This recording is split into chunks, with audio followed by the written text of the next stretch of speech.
Plus besoin d'être manqué de respect. Êtes-vous fatigué d'avaler des grenouilles, d'être traité comme inférieur, d'avoir ses limites constamment envahies? La dure vérité est que si vous continuez à être manqué de respect, c'est parce que vous permettez que cela se produise. Le manque de respect est comme un cancer qui ronge votre dignité jour après jour. Cette personne qui vous interrompt, qui ignore vos opinions, qui rompt ses promesses, qui fait des blagues à vos dépens, tout cela vous détruit intérieurement. Et vous le savez, aujourd'hui, c'est fini. Je ne vais pas vous donner de mauvais conseils ou des phrases de motivation vides. Ce que je vais vous donner, ce sont 10 attitudes stoïciennes brutalement efficaces qui transformeront complètement la façon dont les gens vous traitent. Le stoïcisme n'est pas pour les timides. C'est une philosophie de guerriers, d'empereurs, de gens qui dirigent leur propre destin. Marc Aurèle, Sénèque et Épictète n'ont pas gagné le respect en demandant « s'il vous plaît ». Ils ont exigé par leurs actions et leur position inébranlable. Appliquez ces 10 attitudes aujourd'hui et observez les gens qui vous manquent de respect reculer. Ce n'est pas de la magie, c'est du pouvoir mental. Il s'agit de fixer des limites avec la résistance d'un mur en béton. C'est montrer au monde que vous n'êtes pas un paillasson, mais une forteresse de dignité et de maîtrise de soi. Si vous êtes prêt à arrêter d'être piétiné et à commencer à être respecté, voici les 10 attitudes stoïciennes qui vont révolutionner votre vie maintenant. 1. Des frontières inébranlables. Écoutez bien. Ceux qui ne se fixent pas de limites claires invitent les autres à marcher dessus. Vos frontières ne sont pas des suggestions, ce sont des lois inviolables qui protègent votre dignité. Le stoïcien ne mendie pas le respect. Il l'exige à travers des limites cristallines. Lorsque quelqu'un franchit votre frontière pour la première fois, ce n'est pas un accident, c'est de la reconnaissance. Ils testent jusqu'où ils peuvent aller. Et votre réponse à ce moment-là définit tout. Hésiter, c'est perdre. Céder, c'est être vaincu. Le moment de fixer la limite est maintenant, pas après avoir été manqué de respect 50 fois. Épictète, un ancien esclave qui est devenu l'un des plus grands philosophes stoïciens, n'avait pas de possession, mais il avait quelque chose que personne ne pouvait lui enlever, ses limites mentales. « À personne ne peut me faire de mal sans ma permission », a-t-il dit. Et c'est exactement ce que vous devez intérioriser. Ces frontières doivent être communiquées avec une clarté brutale. Pas de « s'il vous plaît » ou « si ce n'est pas gênant ». Regardez-les dans les yeux et dites-leur « ce n'est pas acceptable pour moi ». Période. Pas de justification, pas d'excuse. Un guerrier stoïcien ne négocie pas sa dignité. Et lorsque quelqu'un teste ses limites, et Will teste, sa réponse doit être immédiate et proportionnée. N'explosez pas dans une colère incontrôlée. Cela montre de la faiblesse. Répondez avec la force calme de quelqu'un qui sait exactement où il met les pieds. Vous avez franchi une ligne. Cela a des conséquences. Les conséquences doivent être réelles et non des menaces en l'air. Si vous disiez que vous resteriez à l'écart de ceux qui vous manquent de respect, vous vous mettiez en colère. Si vous avez promis de mettre fin à une conversation lorsque le ton devient offensant, fermez. Sa parole a besoin d'avoir le poids d'une sentence judiciaire incontestable et définitive.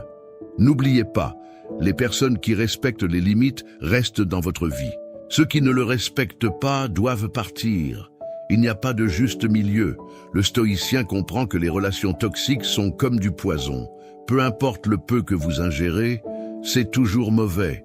Zénon de Citium, fondateur du stoïcisme, a enseigné que la vertu est suffisante pour le bonheur, et le respect de soi est une vertu fondamentale.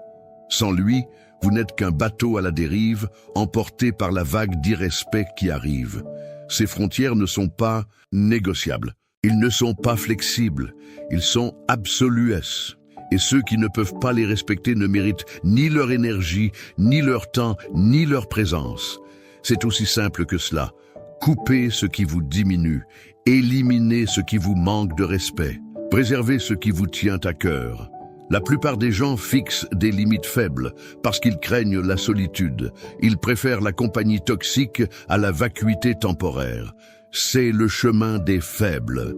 Le stoïcien comprend qu'il vaut mieux être seul avec sa dignité qu'accompagné de ceux qui la détruisent quotidiennement. Vos limites doivent être cohérentes. Ce qui était inacceptable hier ne l'est pas aujourd'hui. Cela déroute les autres et, pire, vous-même. Établissez des normes claires et respectez-les, peu importe qui se trouve de l'autre côté. Beaucoup pensent que fixer des limites est difficile ou compliqué. Mensonge. C'est le contraire. Des limites claires simplifient les relations. Lorsque les gens savent exactement à quoi s'attendre de vous, le drame diminue et le respect augmente. Les stoïciens pratiquaient ce qu'on appelait la premeditatio malorum, la préméditation des mots. Avant d'entrer dans une situation, ils avaient déjà visualisé un éventuel manque de respect et planifié leur réponse. Faites de même. Anticipez les dépassements des limites et préparez-vous mentalement à ceux-ci. Ces frontières sont le reflet de sa propre valeur. Si vous vous valorisez trop peu, vos limites seront faibles. Si vous vous reconnaissez comme quelqu'un digne d'un respect absolu, vos limites seront impénétrables. Tout commence par la vision que vous avez de vous-même. À partir d'aujourd'hui, gravez ceci dans votre esprit. Mes frontières sont sacrées. Répétez cela comme un mantra de guerrier, parce qu'au moment où vous y croyez vraiment, les autres le croiront aussi. Et le respect ne sera plus un espoir pour devenir une exigence non négociable. 2.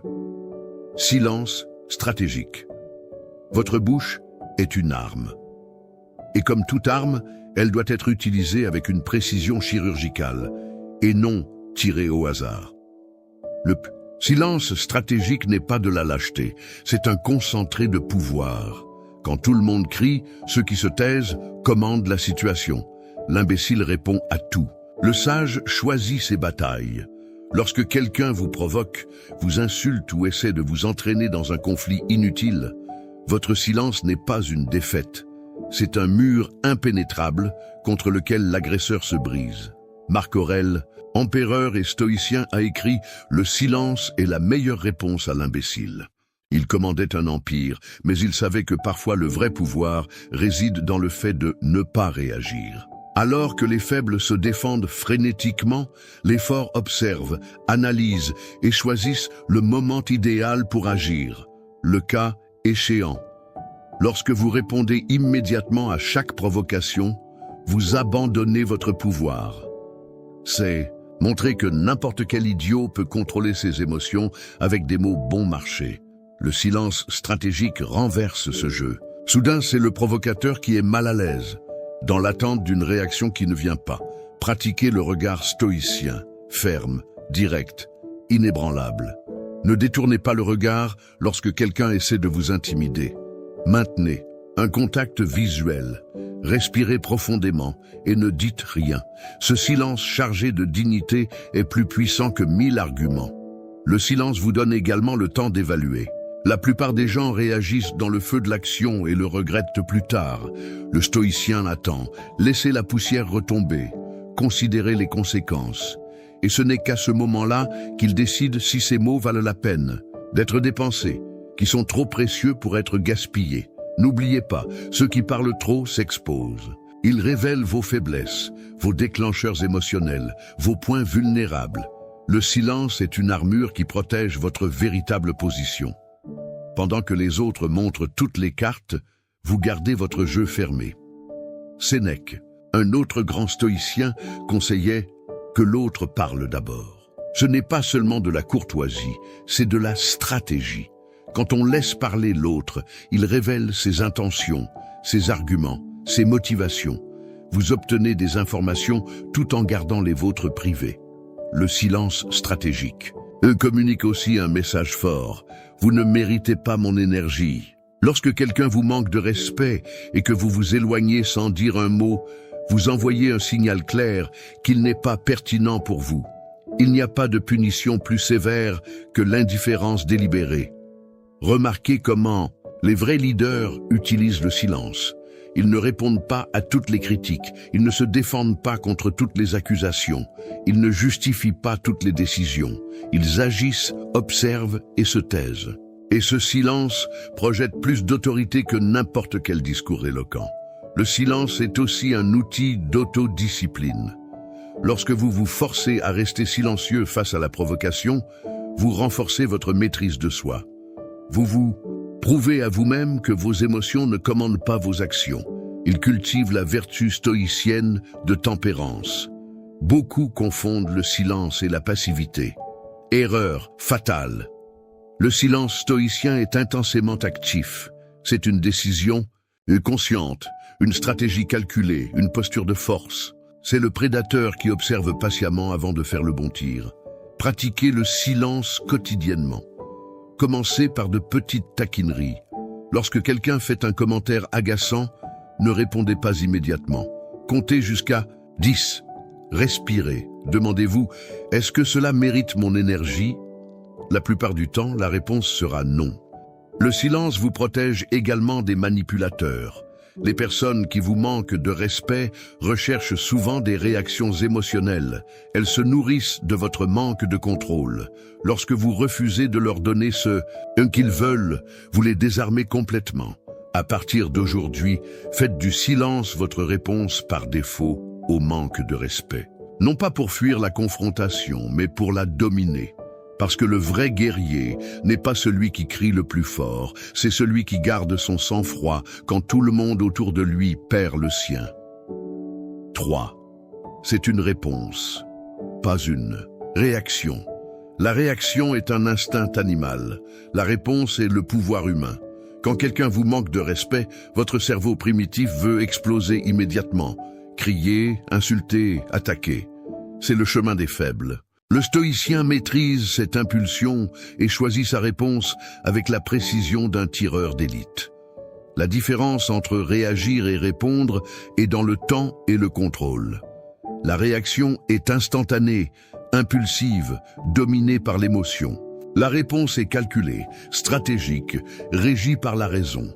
Lorsque vous réagissez, l'autre personne vous contrôle comme une marionnette. Lorsque vous répondez, vous gardez les rênes de la situation. Épictète a enseigné, entre le stimulus et la réponse, il y a un espace.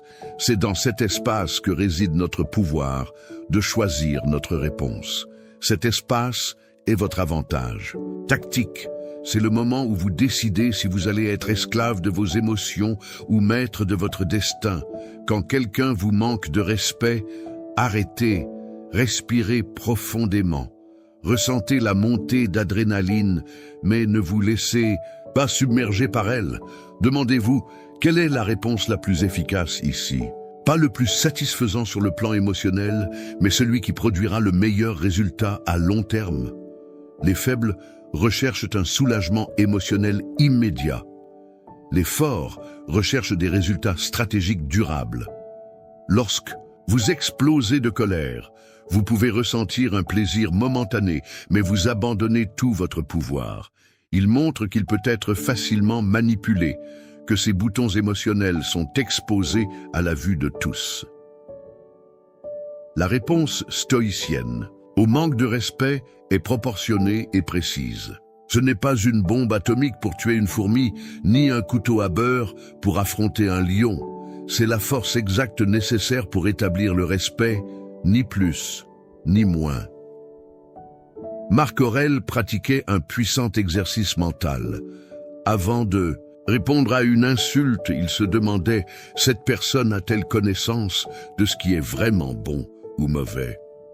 Si vous ne le faites pas, vous méritez de la compassion, pas de la colère. Il ne s'agit pas de tolérer le manque de respect, mais d'y répondre clairement et fermement, sans perdre le contrôle. Votre réponse doit communiquer 3 choses. 1. Vous avez remarqué le manque de respect. 2. C'est inacceptable. 3. Il y a des conséquences évidentes si cela continue.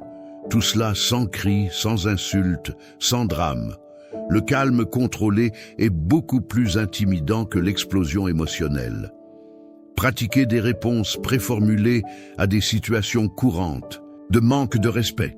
Je comprends que vous ayez cette opinion, mais je n'accepte pas d'être traité de cette façon. Nous poursuivrons cette conversation lorsque vous pourrez vous exprimer respectueusement. Cela dépasse les limites pour moi. Je dois me retirer maintenant. La réponse stoïcienne comprend également un silence stratégique lorsque cela est approprié. Parfois, la réponse la plus puissante est simplement de se lever et de partir.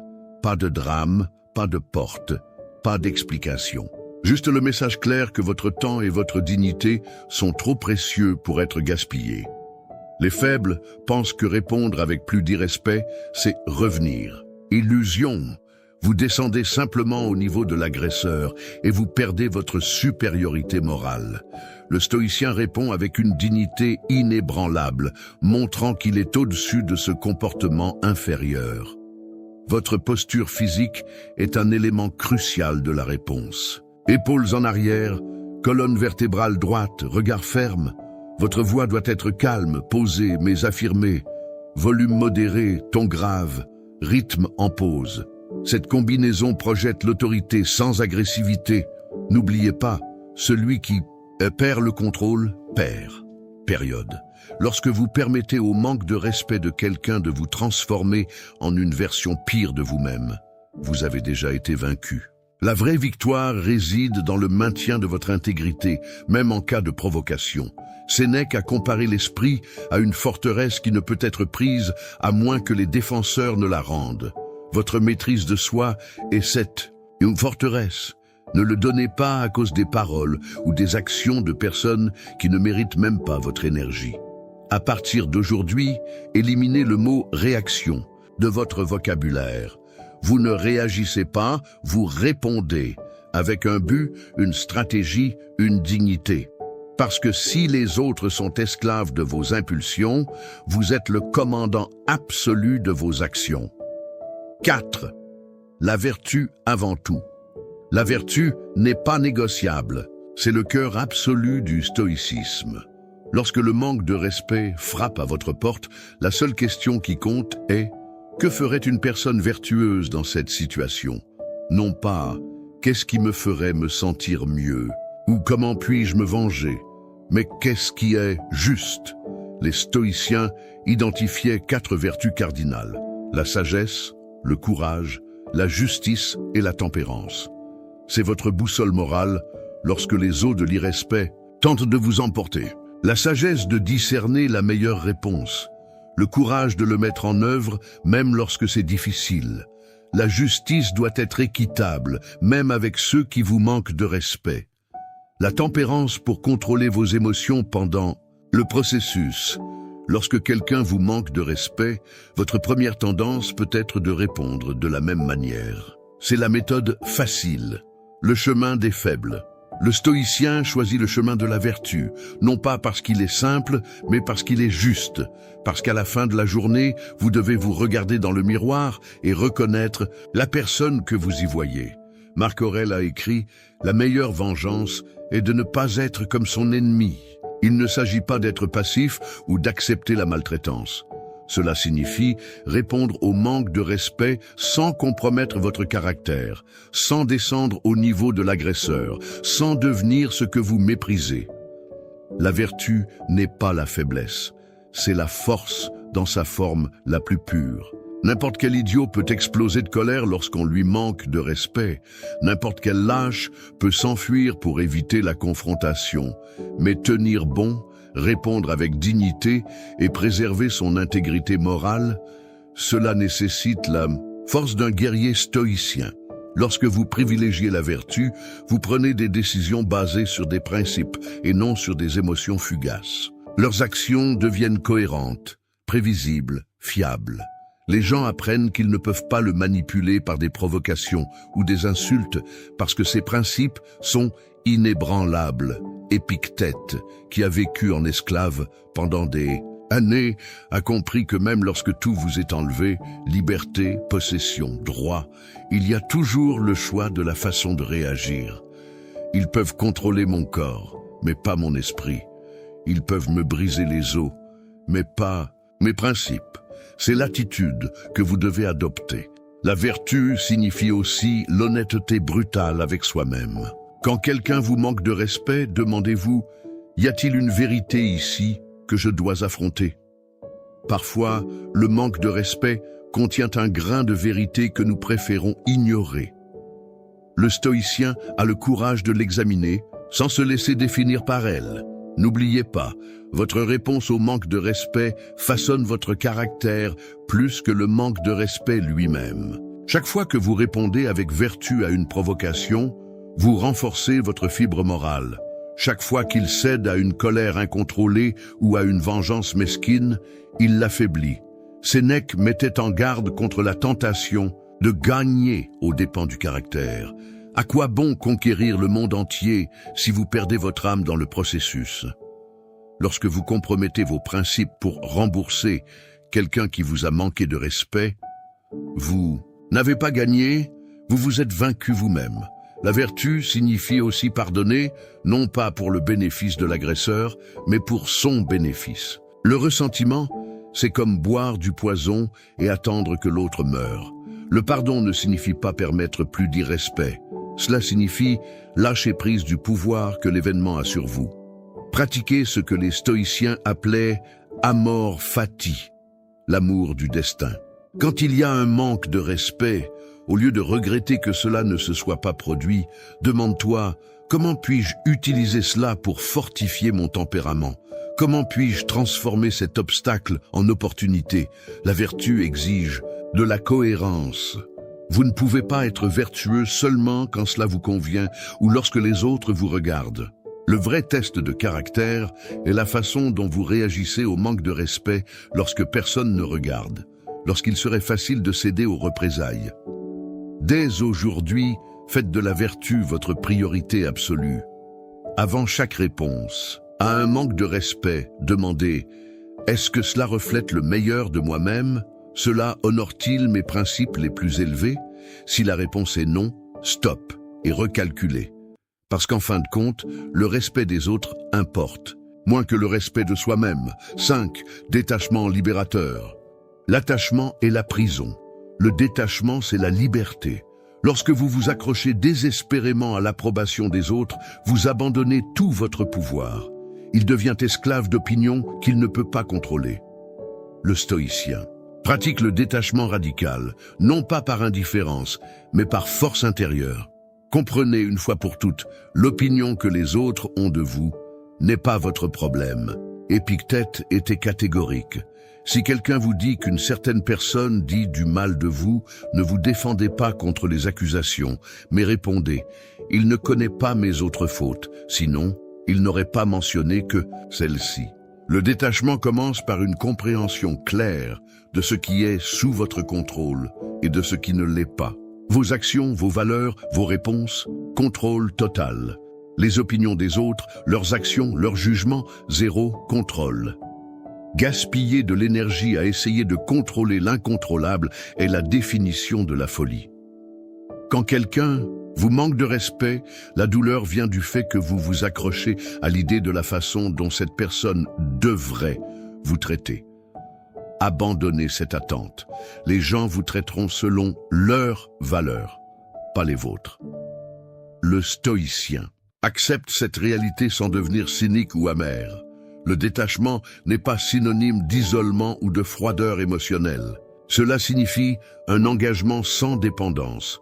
Vous pouvez valoriser les relations sans en faire la source de votre dignité. Il peut apprécier le respect sans l'exiger comme condition de sa paix intérieure. Marc Aurèle, à la tête du plus grand empire du monde, a écrit « Ne perdez pas le reste de votre vie à vous inquiéter de ce que les autres pensent. Ils s'inquiètent de ce que vous pensez d'eux. » C'est l'ironie que peu de gens réalisent. Pendant que vous vous inquiétez du jugement des autres, les autres sont trop occupés à s'inquiéter du vôtre. Pratiquez l'exercice stoïcien de voir d'en haut. Imaginez-vous flotter au-dessus de la situation, l'observer de loin. Cette personne qui vous a manqué de respect, dans 100 ans, il sera mort. Vous aussi. L'univers continuera pendant des milliards d'années. À cette échelle cosmique, quelle est l'importance réelle de Ce manque de respect momentané, le détachement s'applique également à vos propres émotions. Lorsqu'il y a manque de respect, remarquez la colère, la douleur ou l'indignation qui s'annonce. Ne niez pas ces sentiments, mais ne vous identifiez pas non plus à eux. Je me sens en colère est très différent de je suis en colère. Vous n'êtes pas vos émotions, vous les ressentez. Sénèque, l'un des hommes les plus riches de Rome, pratiquait régulièrement la pauvreté volontaire, dormir à même le sol, porter des vêtements simples, manger le moins. Pourquoi? Pour se rappeler qu'il pouvait tout perdre et garder sa dignité intacte. Entraînez-vous à perdre de petites choses pour renforcer votre détachement. Le détachement, c'est aussi lâcher prise sur le passé. Combien de fois revivez-vous mentalement cette situation dans laquelle vous n'avez pas été respecté? Vous passez en revue ce que vous auriez dû dire ou faire. Cet attachement au passé est un point d'ancrage qui vous empêche d'avancer. Coupez la corde. Le passé n'existe plus que dans votre esprit. N'oubliez pas que le détachement n'est pas une résignation passive. C'est l'acceptation active de la réalité telle qu'elle est, puis l'action efficace à l'intérieur de celle-ci. Ce n'est pas « je ne peux rien y faire », mais c'est hors de mon contrôle, alors je vais me concentrer sur ce que je peux contrôler. Le détachement vous immunise contre la manipulation. Lorsque vous n'êtes pas désespérément en quête d'approbation, lorsque vous n'avez pas peur du jugement, lorsque vous ne vous fiez pas à la validation externe, vous devenez invulnérable aux tactiques que les autres utilisent pour vous contrôler par manque de respect. Beaucoup confondent détachement et insouciance. Erreur. Le stoïcien se soucie profondément de la vertu, de l'excellence et de l'intégrité. Ce qu'il ne fait pas, c'est lier sa valeur à des opinions extérieures. Il agit correctement parce qu'il a raison, pas pour impressionner ou éviter la critique. Le véritable test du détachement survient lorsque vous n'êtes pas respecté par quelqu'un dont vous appréciez l'opinion. Un mentor, un ami proche, un membre de la famille. Il est facile d'ignorer les étrangers. Il est beaucoup plus difficile de garder le centre lorsque l'arnaque provient de quelqu'un d'important. Mais le principe reste le même. Leur valeur ne dépend pas de leur validation. À partir d'aujourd'hui, entraînez-vous à lâcher prise. Lorsque vous ressentez la douleur d'un manque de respect, demandez-vous « À quoi suis-je attaché ici ? Quelles attentes n'ont pas été satisfaites ?» Identifiez l'attachement et libérez-le consciemment. Parce que la vraie liberté n'est pas l'absence d'irrespect, c'est la capacité de se tenir debout face à lui. 6. Concentrez-vous sur le contrôlable. Arrêtez de gaspiller de l'énergie sur ce qui ne peut pas changer. C'est peut-être la leçon la plus fondamentale du stoïcisme. Lorsque quelqu'un vous manque de respect, vous n'avez aucun contrôle sur ses actions, ses paroles ou ses intentions. Vous avez un contrôle total sur votre réponse. C'est là que le guerrier stoïcien concentre toute sa puissance. Épictète, qui connaissait bien l'impuissance en tant qu'ancien esclave, a posé ce principe avec une clarté brutale. Certaines choses sont sous notre contrôle, d'autres ne le sont pas. Sous notre contrôle se trouve l'opinion, le choix, le désir, l'aversion, bref, tout ce qui est de notre propre action. Hors de notre contrôle, il y a le corps, la propriété, la réputation, la fonction, bref, tout ce qui n'est pas notre propre action. Quand on vous manque de respect, votre instinct est d'essayer de contrôler l'autre personne, de la faire s'excuser, de changer son comportement, de reconnaître son erreur. C'est une bataille perdue d'avance, avant même qu'elle ne commence. Vous ne pouvez pas contrôler les autres adultes. Période. Acceptez cette réalité ou souffrez éternellement. Que pouvez-vous contrôler? Vos limites, vos réponses, votre niveau d'engagement, votre interprétation de l'événement, vos actions ultérieures. C'est dans ces domaines qu'il faut investir 100% de son énergie. Toute once d'attention dirigée vers l'incontrôlable est un gaspillage impardonnable de votre pouvoir personnel. Marc Aurèle, confronté à des trahisons et à des complots, en tant qu'empereur a écrit « Vous avez le pouvoir sur votre esprit, pas sur les événements extérieurs. Réalise-le et tu trouveras de la force.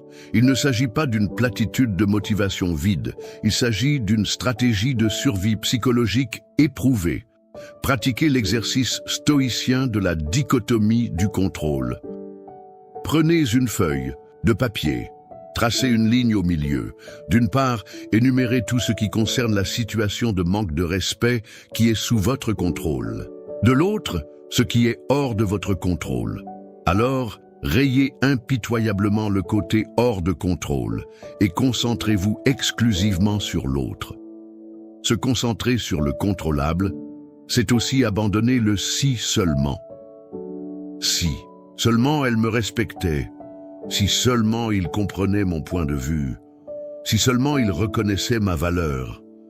Ces fantasmes sont des courants mentaux qui vous lient à une frustration perpétuelle. Beaucoup confondent se concentrer sur ce qui est contrôlable et passer passivement. Rien ne pourrait être plus éloigné de la vérité. C'est précisément parce que vous concentrez toute votre énergie sur ce que vous pouvez contrôler que votre action devient plus puissante, plus précise, plus efficace. C'est la différence entre répartir votre force dans 1000 directions et la concentrer en un seul point. Ce n'est que conseiller.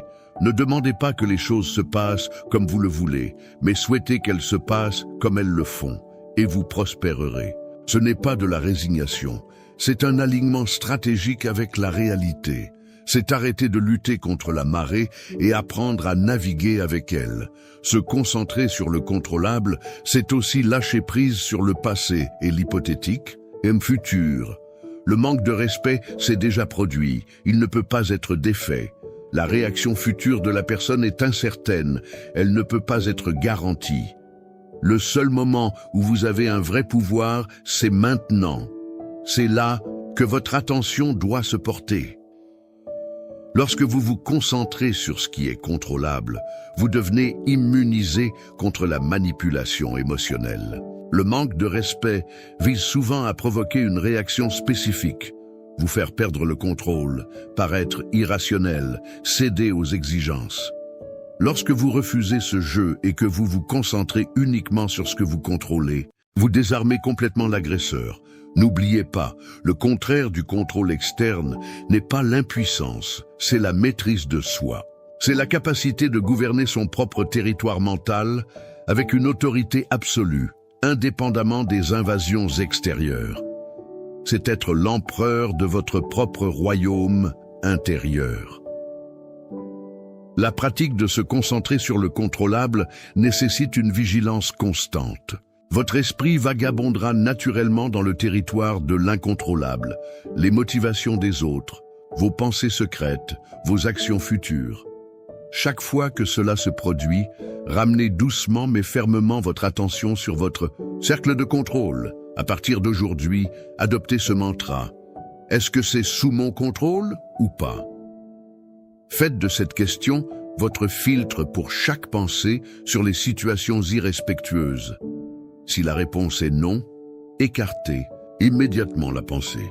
Si c'est le cas, agissez avec toute la force et la précision dont vous disposez, parce que le guerrier stoïcien ne gaspille jamais d'énergie dans des batailles qu'il ne peut pas gagner. 7. Dignité préservée. Votre dignité n'est pas en négociation. Il ne s'agit pas d'un élément de menu que les autres peuvent choisir de respecter ou non. C'est votre état naturel, votre droit de naissance, votre bien le plus précieux. Et voici la vérité que peu de gens comprennent. Personne ne peut vous enlever votre dignité. Vous ne la perdez que lorsque vous l'abandonnez volontairement. Lorsque vous répondez à un manque de respect par une colère incontrôlée, des supplications pathétiques ou une vengeance mesquine, vous abdiquez votre dignité. C'est montrer au monde que sa valeur dépend d'une validation externe. Le stoïcien ne tombe jamais dans ce piège.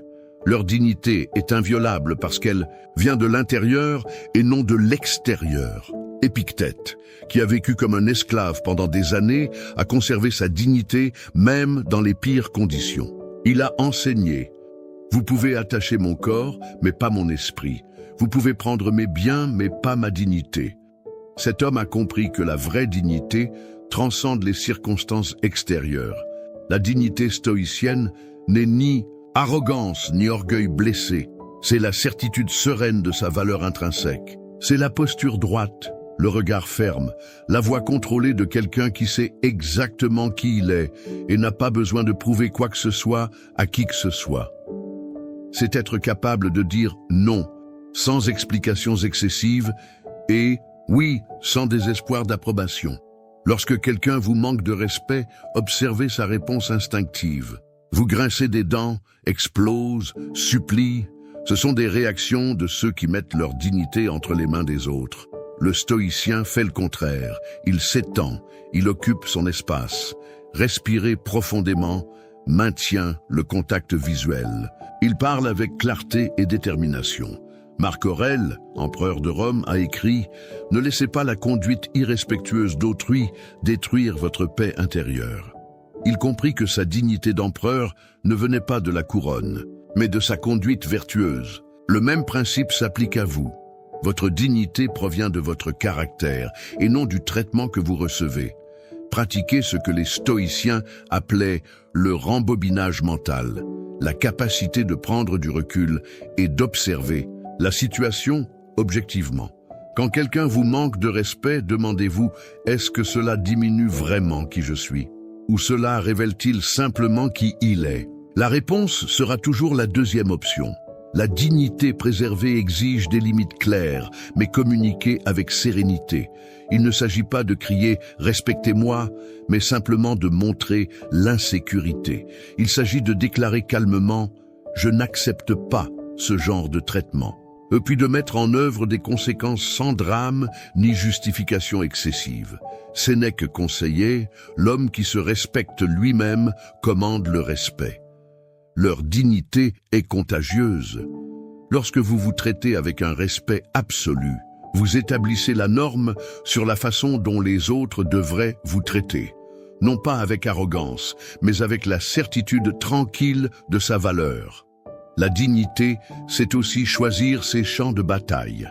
Tout manque de respect ne mérite pas une réponse. Parfois, l'action la plus digne est simplement de passer à autre chose, non pas parce que vous acceptez le manque de respect, mais parce que vous reconnaissez que l'intimidateur ne mérite pas votre temps ou votre énergie.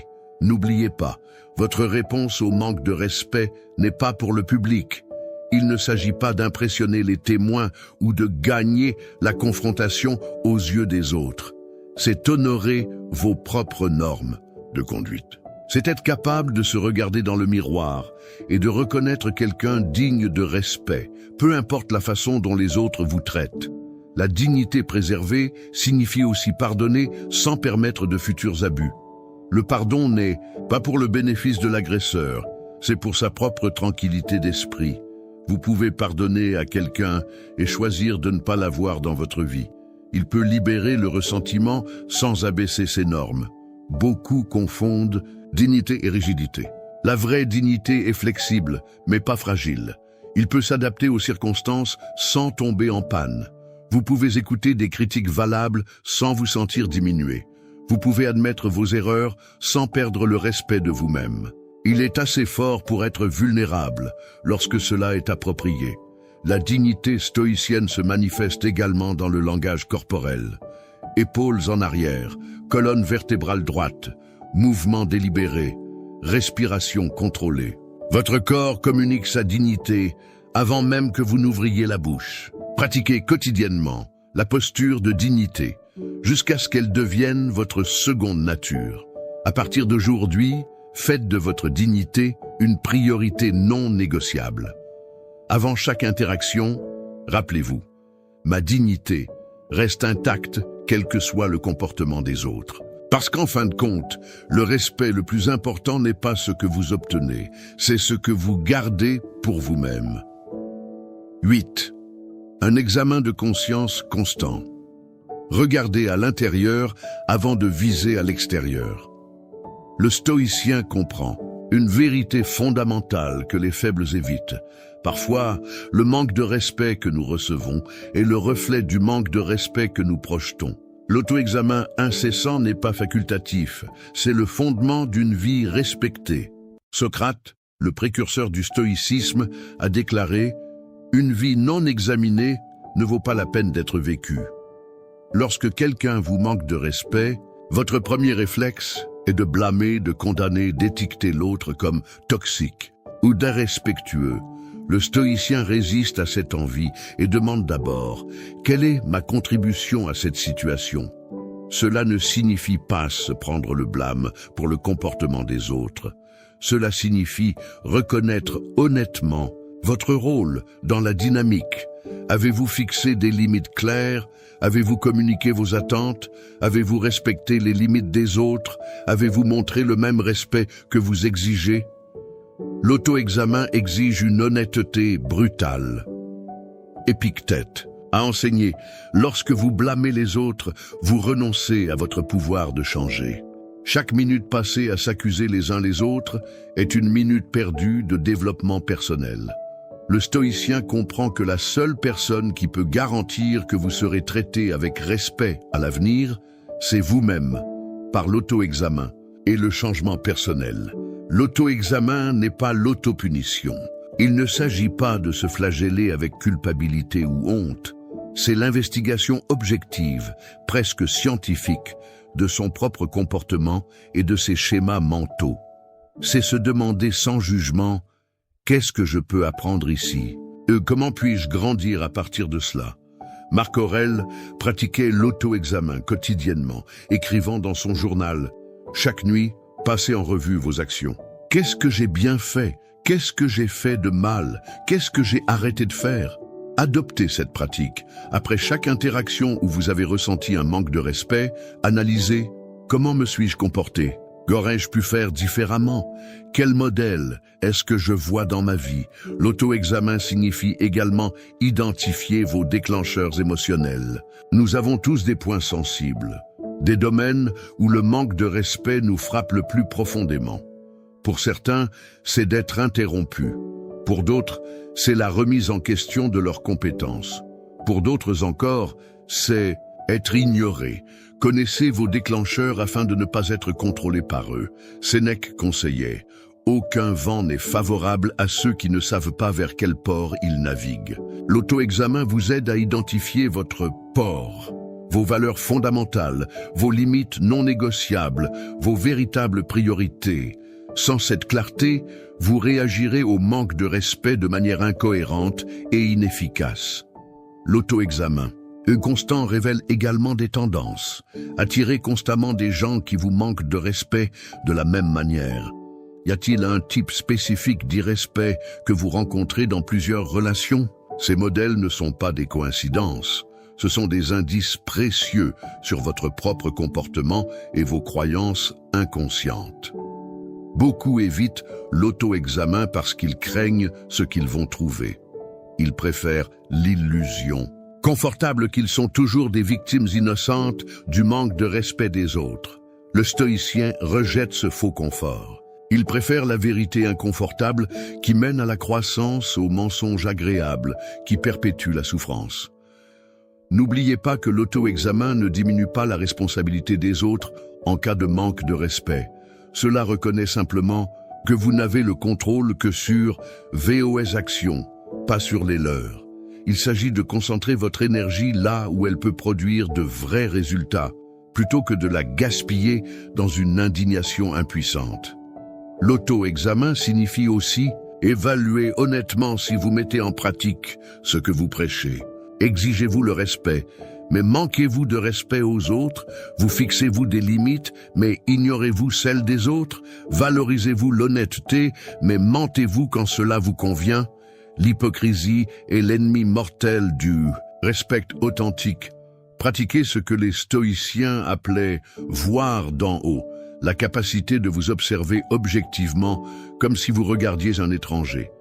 Lorsque quelqu'un vous manque de respect, imaginez que vous regardez la scène de loin. Que vois-tu?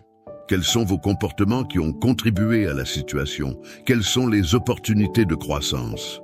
À partir d'aujourd'hui, engagez-vous à faire un auto-examen quotidien, non pas comme un exercice d'auto-punition, mais comme une pratique de maîtrise de soi. Parce que le guerrier stoïcien sait que la bataille la plus importante n'est pas haine contre ceux qui lui manquent de respect, c'est contre ses propres faiblesses, son aveuglement et ses schémas autodestructeurs. 9. L'indifférence sélective.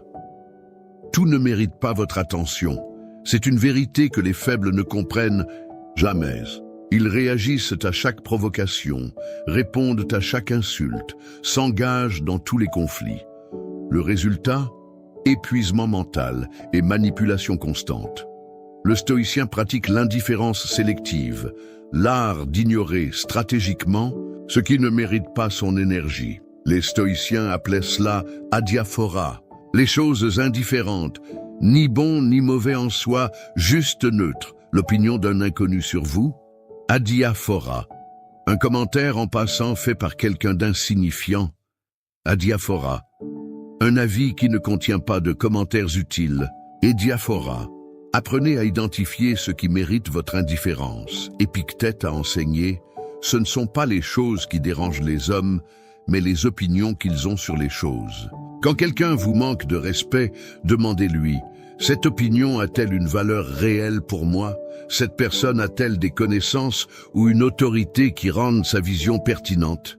Si la réponse est non, pratiquez l'indifférence. Délibérez.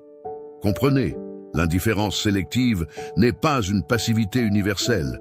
Il s'agit d'un choix stratégique. C'est un discernement aigu. C'est la sagesse de savoir quand s'engager et quand ignorer. Il s'agit de conserver votre énergie pour les batailles qui comptent vraiment, plutôt que de la gaspiller dans des escarmouches mesquines. Marc Aurèle, qui dirigeait le plus grand empire du monde, a écrit « Combien plus paisible est la vie de ceux qui ne regardent pas ce que leurs voisins disent, font ou pensent. » Il comprenait que même un empereur ne peut pas contrôler toutes les opinions. La véritable souveraineté réside dans le choix des voix que vous allez écouter. L'indifférence sélective demande de la pratique. Commencez par de petits manques de respect, un commentaire grossier d'un inconnu, une critique superficielle, d'une connaissance éloignée. Observez l'impulsion de réagir, reconnaissez-la, puis choisissez consciemment l'indifférence. Cela ne mérite pas mon énergie. Ensuite, beaucoup confondent l'indifférence avec l'insensibilité. Erreur. L'indifférence stoïcienne n'est pas l'absence de sentiments, c'est la présence du discernement. Vous ressentez l'impact du manque de respect. Vous reconnaissez l'émotion qui surgit, mais vous choisissez consciemment de ne pas laisser cette émotion dicter vos actions. Sénèque a conseillé « Ne vous laissez pas déranger par des choses que vous ne pouvez pas contrôler. » L'indifférence sélective est l'application pratique de ce principe. C'est reconnaître que la plupart des irrespects quotidiens ne méritent même pas l'effort d'une réponse. C'est réserver son énergie à ce qui compte vraiment. Pratiquer ce que les stoïciens appelaient la préméditation sur les mots. Préméditatio malorum. Avant les situations où un manque de respect est probable, des retrouvailles tendues, une réunion de famille difficile, prévisualisez à l'avance les manquements potentiels et décidez lesquels mériteront votre attention et lesquels seront traités avec une indifférence stratégique. L'indifférence sélective, c'est aussi privilégier les sources de feedback. Le respect ou le manque de respect de votre mentor vaut plus que celui d'un collègue occasionnel. L'opinion de quelqu'un qui a fait preuve de sagesse vaut plus que celle de quelqu'un connu pour ses mauvais jugements. Toutes les voix ne méritent pas le même poids dans votre esprit. N'oubliez pas, votre attention est une ressource précieuse et précieuse. Chaque unité d'énergie mentale dépensée en réponse à un manque de respect trivial est de l'énergie non disponible pour votre croissance, vos objectifs, vos relations significatives. L'indifférence sélective n'est pas seulement une défense, c'est une stratégie d'allocation des ressources.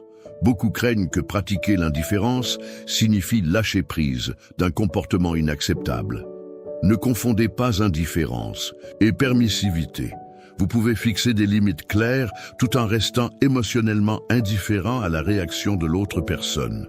C'est ma limite. L'opinion que vous avez de lui n'est pas pertinente. L'indifférence sélective s'applique également à vos propres échecs passés. Combien de fois ruminez-vous sur les moments où vous n'avez pas réagi de manière appropriée au manque de respect? J'aurais dû dire que je n'aurais pas dû réagir comme ça. Cette rumination est inutile. Apprenez la leçon et pratiquez ensuite l'indifférence à l'événement passé. La véritable mesure de l'indifférence sélective n'est pas externe, mais interne.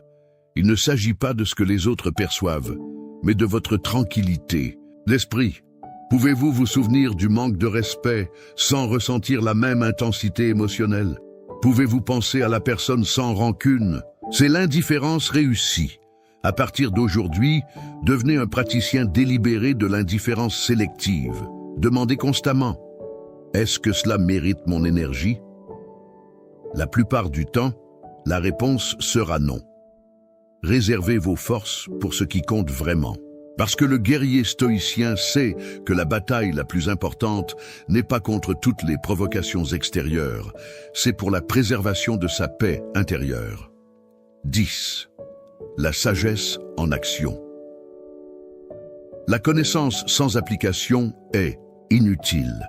Vous pouvez lire 1 millier de livres sur le stoïcisme, mémoriser des citations de Sénèque, réciter les enseignements de Marc Aurèle, et être piétiné quotidiennement si vous n'appliquez pas cette sagesse. Le stoïcisme n'est pas une philosophie de bibliothèque, c'est un champ de bataille pratique pour la vie réelle. Épictète a été direct. Ne me parlez pas de vos principes philosophiques. Montrez-moi comment vous vivez selon eux. Le véritable test des attitudes stoïciennes n'est pas dans leur compréhension intellectuelle, mais dans leur mise en œuvre quotidienne. Ce n'est pas ce que vous savez, c'est ce que vous faites avec ce que vous savez. La sagesse en action commence par la pratique délibérée. Ne vous attendez pas à ce que des situations d'irrespect extrême mettent à l'épreuve vos compétences stoïciennes. Commencez par de petits défis quotidiens. Quelqu'un saute-t-il la ligne? Pratiquez la réponse stoïcienne. Un collègue fait un commentaire légèrement irrespectueux? Appliquez les principes. Construisez vos muscles stoïques progressivement. Mousamil, un philosophe stoïcien moins connu, a enseigné: la philosophie qui ne s'applique pas à la vie quotidienne n'est rien d'autre qu'un divertissement intellectuel. Transformez chaque interaction en une occasion de pratique. Chaque email, chaque conversation, chaque réunion est un terrain d'entraînement pour vos attitudes stoïciennes. La sagesse en action signifie aussi l'adaptation contextuelle. Les principes stoïciens sont universels, mais leur application est spécifique.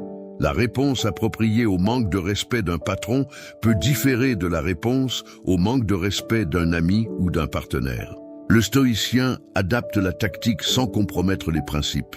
Marc Aurèle a conseillé: ne parlez pas du genre de personne qu'un homme bon devrait être.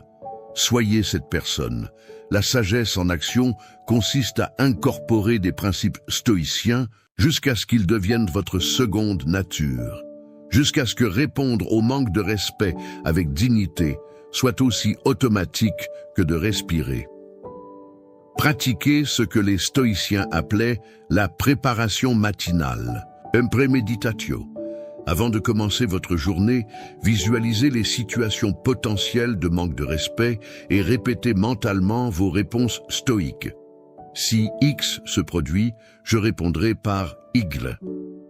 Cette répétition mentale crée des voies neuronales qui facilitent la réponse appropriée au moment réel. La sagesse en action signifie également documenter vos progrès. Donnez un journal stoïcien, comme l'a fait Marc Aurèle. Notez les situations de manque de respect, vos réponses, ce qui a fonctionné, ce qui a échoué. Examinez périodiquement pour identifier les tendances et les domaines à améliorer. La croissance stoïcienne est un processus, pas un événement. Sénèque a souligné l'importance de vivre l'exemple. Les hommes apprennent en enseignant. Lorsque vous appliquez des attitudes stoïciennes à l'irrespect, vous n'en bénéficiez. Pas seulement, vous montrez aux autres une meilleure façon. C'est démontrer qu'il existe une alternative à la fois à l'explosion émotionnelle et à la soumission lâche. La sagesse dans l'action signifie aussi la récupération. après les échecs. Vous échouerez. Il y aura des moments où vous réagirez au lieu de répondre, où vous perdrez votre sang-froid, où vous oublierez les principes stoïciens dans le feu de l'action. Le vrai stoïcien ne se tourmente pas pour ses échecs. Il en tire des leçons et retourne immédiatement à la pratique. N'oubliez pas, le stoïcisme ne promet pas que vous ne serez jamais manqué de respect. Il promet que vous aurez les outils nécessaires pour répondre au manque de respect d'une manière qui préserve votre dignité et favorise votre croissance. La sagesse réside dans l'application de ces outils et pas seulement dans leur connaissance théorique. La sagesse en action signifie aussi enseigner aux autres par l'exemple. Ne pas prêcher, ne pas critiquer, ne pas se vanter de leur supériorité stoïcienne, mais simplement vivre les principes de manière si cohérente que les autres remarquent naturellement la différence et se sentent inspirés à suivre le même chemin. Chrysippe, un autre philosophe stoïcien, a dit « Le sage ne se contente pas de savoir, il agit ». Toutes les attitudes stoïciennes dont nous avons parlé, des frontières inébranlables à l'indifférence sélective, sont inutiles. Si elles ne restent qu'un concept abstrait, ils doivent faire partie de votre ADN, des réflexes automatiques face au manque de respect. À partir d'aujourd'hui, engagez-vous à une pratique quotidienne et délibérée. N'attendez pas qu'on vous manque de respect pour vous rappeler ces principes. Intégrez-les dans chaque interaction. Vivez-les régulièrement. Parce qu'en fin de compte, le respect que vous recevez des autres n'est que le reflet du respect que vous vous montrez à travers vos actions.